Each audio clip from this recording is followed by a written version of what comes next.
जय माता की मित्रों, हम लोग पुष्य नक्षत्र की चर्चा कर रहे हैं और आज बात करते हैं पुष्य नक्षत्र में अगर राहु देव विराजमान हो, राहु और केतु दोनों का ही पाठ दे रहे हैं, तो वो कैसे फल आपको दे सकते हैं। राहु और केतु के जितने भी पाठ हैं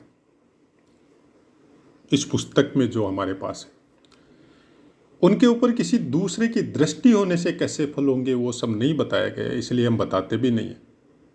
हाँ, ये अलग बात है कि पार्ट के बाद में जो नेक्स्ट पार्ट हमारा चालू होता है तो उसमें बहुत सी बातें बताते हैं जो अभ्यास में देखा है या जो गुरुओं से सीखा है या जो प्रेरणा मिलती है कि ज्योतिष या कोई भी वर्क जब आप करते हैं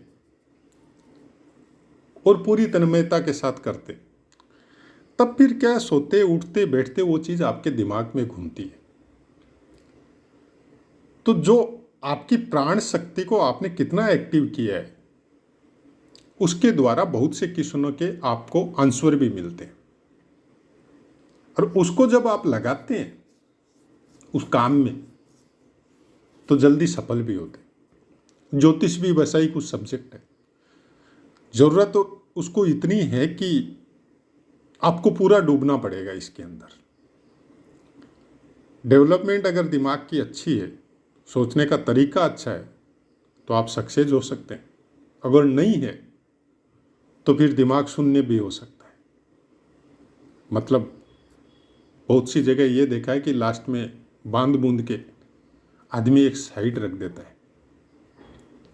चलिए वो बाद में करते हैं, पहले ये बात कर लेते हैं। पुष्य नक्षत्र में राहु देव अगर प्रथम चरण में हो तो कविता वगैरह बोलने में या कवि बनने में बहुत ज़्यादा प्रेरणा मिलती है इनको। कविता वगैरह सुनना अच्छा लगता है, खुद बोलना भी अच्छा लगता है। ये अलग बात है कि बचपन थोड़ा कष्ट से बीतता है ऐसा इंसान का। दूसरे चरण में जमीन जायदाद का मालिक होता है और कुछ दूध वगैरह का व्यवसाय से लाभ मिल सकता है, ऐसा कुछ लिखा है पुस्तक में। तीसरे चरण में जातक राइटर हो सकता है, प्रकाशन का कार्य हो सकता है या फिर रिसर्च या अनुसंधान के क्षेत्र में भी रुचि ले सकता है। चौथे चरण में हर चीज़ से वैभव संपन्न होता है, प्रसिद्ध बनता है और पारिवारिक जीवन भी बहुत सुखी होता है।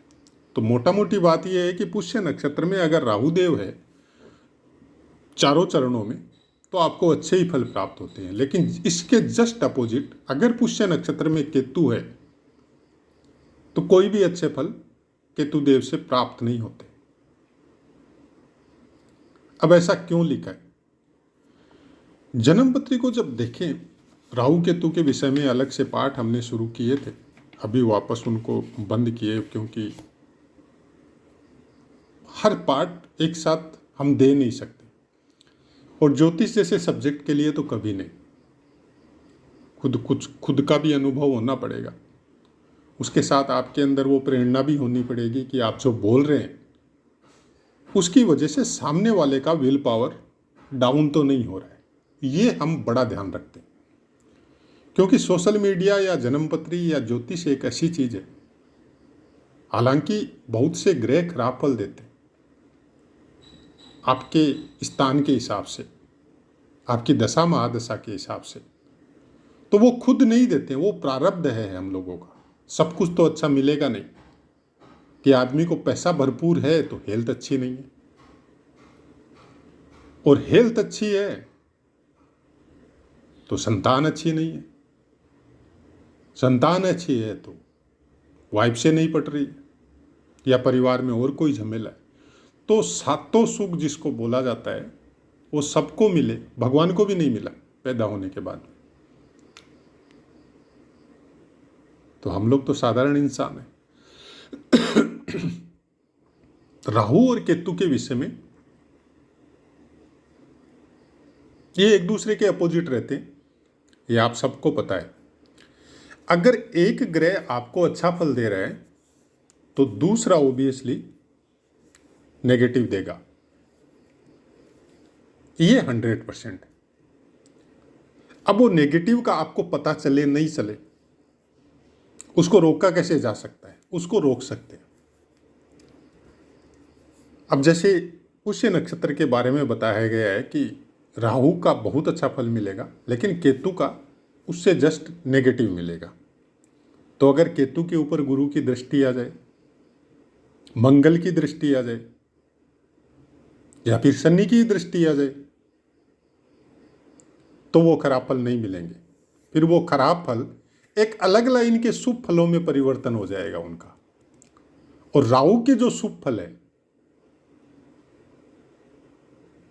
जो भौतिक शरीर का जो सुख मिलना चाहिए, जो राहुदेव प्रदान करेंगे यहाँ पे, फिर भौतिक शरीर से ज़्यादा आपका केतु इफेक्टिव हो जाएगा। फिर अध्यात्म की लाइन में सुख प्राप्त होगा आपको। कोई भी नाम की, धन की, व्यवसाय की, ठीक है, हो रहे आ रहे है सब कुछ, लेकिन उसमें कोई विशेष रुचि आपकी नहीं लेगी। सपोज शनि की दृष्टि आ गई, आप ध्यान में मगन रहेंगे, या कोई मंत्र जाप या नाम कीर्तन में मगन रहेंगे, या ऐसी कोई चीज जिससे आपकी आत्मा संतुष्ट होती हो, प्राणायाम हो, अनुलोम विलोम हो, अपने श्वास पे ध्यान केंद्रित करना हो, ये सब चीजों में ज्यादा इंटरेस्ट आएगा आपको। भक्ति भावना, लोगों का भला करना, ये केतुदेव का एक विशेष गुण है। अगर अलोन बैठे हैं तो अभावग्रस्त करके उसके बाद में उस लाइन में लेके जाएंगे, या किसी की दृष्टि है तो उसके अनुसार लेके जाएंगे। मोक्ष का कारक केतुदेव को बोला जाता है। क्यों बोला जाता है? मोक्ष का कारक तो कोई भी ग्रह हो सकता है, शनि भी है, गुरुदेव भी है, सूर्य क्यों नहीं हो सकता? वो तो आपके आत्म कारक है, आपके प्राण के, आपके आत्मा के कारक है। तो मोक्ष किसको चाहिए? क्या आत्मा को नहीं चाहिए? शरीर को मोक्ष थोड़े चाहिए, शरीर तो जला देंगे हम लोग या दबा देंगे। जिस पंथ में जैसा सिस्टम है उसके अनुसार उस बॉडी के साथ वैसा हो जाता है। तो मोक्ष किसको चाहिए? मोक्ष आपकी आत्मा को चाहिए, क्योंकि प्रभु से या ईश्वर से जब उनकी एक इच्छा हुई एक से अनेक होने की, तो उन्हीं की ऊर्जा क्षेत्र से हम लोग छोटे छोटे कण निकल के पृथ्वी पे आके विराजमान हो गए, अपना अपना शरीर लेके। सबके अंदर उसके अंश है। इसीलिए तो बोलते हैं ना कि हर जीव में प्रभु का अंश है। जब इंसान के शरीर की या किसी भी जीव की जब मृत्यु या उसके शरीर से जब आत्मा निकलती है, तो एक स्पीड से, मतलब जिसको हम लोग ये बोल सकते हैं जैसे चंद्रयान, मंगलयान या कोई स्पेस शिप निकलता है ब्रह्मांड में ऊपर की तरफ, उससे बहुत गुना स्पीड से वो आत्मा निकल के अपने मेन ऊर्जा पुंज की तरफ भागती है। वो दौड़ती है वहां से कि मैं जल्दी से जल्दी अपने इष्ट के, अपने मेन स्रोत के, अपने परम पिता के अंदर विलीन हो जाऊं। लेकिन वो नहीं हो सकती, क्योंकि जो थ्रस्ट उसको चाहिए, जो ऊर्जा उसको चाहिए वहां तक पहुंचने के लिए, वो ऊर्जा नहीं मिलती उसको। कारण होता है हम लोगों के कर्म। जितने ज्यादा सत्कर्म, जितनी ज्यादा भक्ति की भावना, जितने ज्यादा अच्छे कर्म, उसी की ऊर्जा उस प्राण को निकलने के बाद में चाहिए।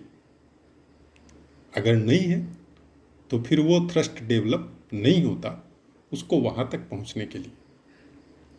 तब क्या होता है, वो ब्रह्मांड में एक निश्चित दूरी पे जाके वो भटकती रहती। फिर उसके कर्मों के हिसाब से कोई नया जन्म होगा किसी भी जीव का, चाहे इंसान हो, जानवर हो, पशु पक्षी हो, कीड़े मकोड़े हो। वो प्राण शक्ति वापस फिर उस शरीर में जाके विराजमान होगी। ऐसा कुछ ज्योतिषीय सिद्धांत भी है, वेद पुराणों में भी लिखा गया। अब उसको हम लोग तो मानेंगे नहीं, क्योंकि हम लोगों ने आंखों से देखा नहीं। जब आपने आंखों से देखा नहीं तो ग्रह की दृष्टियों को क्या आप आंखों से देखते हैं? ज्योतिष में फिर क्यों रुचि लेते हैं? क्यों कुंडली दिखाने जाते हैं? ज्योतिष में रुचि लेना, ज्योतिष को समझना उतना ही जरूरी है जितना अपने आसपास के या अपने खुद के वातावरण को समझना। आप देखिए आजकल के समय में हम लोग राहु देव की या केतु देव की बातें बहुत करते हैं, लेकिन एक्चुअल कहानी राहु या केतु की किसी की समझ में नहीं आ रहा है, क्योंकि न तो कोई ग्रह है जो हम लोग दूरबीन से या किसी और से देख सकते हैं, बाकी को तो देख सकते हैं। आज इस टेक्नोलॉजी के युग में सूर्य तो साक्षात नजर आता है, चंद्रमा भी साक्षात नजर आता है, बाकी ग्रहों को भी हम लोग देख सकते हैं नंगी आंखों से, बृहस्पति और शुक्र को देख सकते हैं। मंगल और बुध को देखने के लिए हो सकता है कुछ इक्विपमेंट वगैरह का सहारा लेना पड़े, उनको भी देख सकते हैं, लेकिन राहु केतु को नहीं देख सकते। तो ऋषियों ने क्या बोला, ये छाया ग्रह है। छाया मतलब किसकी? आपकी, हमारी। ऐसा कुछ नहीं है, हर ग्रह अपनी धुरी पे घूम रहा है, उसकी सबकी अपनी एक स्पीड है, पृथ्वी की भी है अपनी धुरी पे। मतलब एक एरिया आपको अलॉट कर दिया गया, वहां पे आप 360 डिग्री के लेवल में घूम रहे। अब उस एरिया में ही घूमते घूमते कभी आप नॉर्थ पोल पे चले गए, कभी साउथ पे आ गए। जिस समय आप नॉर्थ पे गए या साउथ पे आए अपने ही एरिया में किनारे पे, उसी समय कोई दूसरा ग्रह भी उसी साइड में आया और वहां पे आपकी दोनों की ऊर्जा टकरा रही है। आप एक दूसरे से मिले नहीं है, लेकिन दोनों का जो एरो है वो एक दूसरे को काट रहा है। वो ही कटान बिंदु, ऊपर में राहु बोल दिया गया, नीचे में केतु बोल दिया गया। उसकी जो ऊर्जा है वो बहुत भयंकर है। मतलब आप ऐसे सोच लो कि बिजली के दो तारों को जब आपस में टकराया जाता है तो किस तरह की ऊर्जा निकलती है, वही ऊर्जा राहु और केतु है। योग शास्त्र में बताया गया है कि आपकी कुंडलिनी शक्ति नीचे से शुरू करके रीढ़ की हड्डी के द्वारा ऊपर सहस्त्रार चक्र, तो नीचे आप केतु समझिए और ऊपर आप राहु समझिए। इतना कुछ है इसमें समझने के लिए। हालांकि वीडियो में बहुत कुछ बताया है हमने, आगे भी बताएंगे आपको। कुछ पुस्तकों के द्वारा है, कुछ अपनी जो प्रेरणा इष्ट ने दी उसके द्वारा है, कुछ आप गुरुओं का आशीर्वाद मान लीजिए, आप लोगों का किसी का समझ लीजिए, क्योंकि ज्ञान में कोई उम्र की सीमा नहीं होती। एक छोटा 15-20 साल 25 साल का लड़का भी अपने प्रारब्ध अनुसार ऐसा ज्ञान लेके आता है कि वो हमको भी समझा सकता है। और ऐसा प्रैक्टिकल में हुआ भी है हमारे साथ 1-2 बार। किसी चीज के बारे में हमको समझ में नहीं आ रहा, लेकिन उसने समझा दिया बहुत अच्छे से। तो ये मत सोचिए कि उम्र के हिसाब से ज्ञान आएगा, नहीं। ज्ञान के लिए आपको परेशान होना पड़ेगा, अपने दिमाग को एनी टाइम डिस्टर्ब करके रखना पड़ेगा।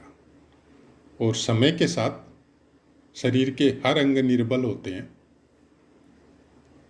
लेकिन ज्ञान ही एक ऐसा चीज है जो समय के साथ आपका बढ़ता जाता है। तो ठीक है मित्रों, अपनी वाणी को विराम देते और आपसे आज्ञा लेते नेक्स्ट पार्ट के लिए। जय माता की।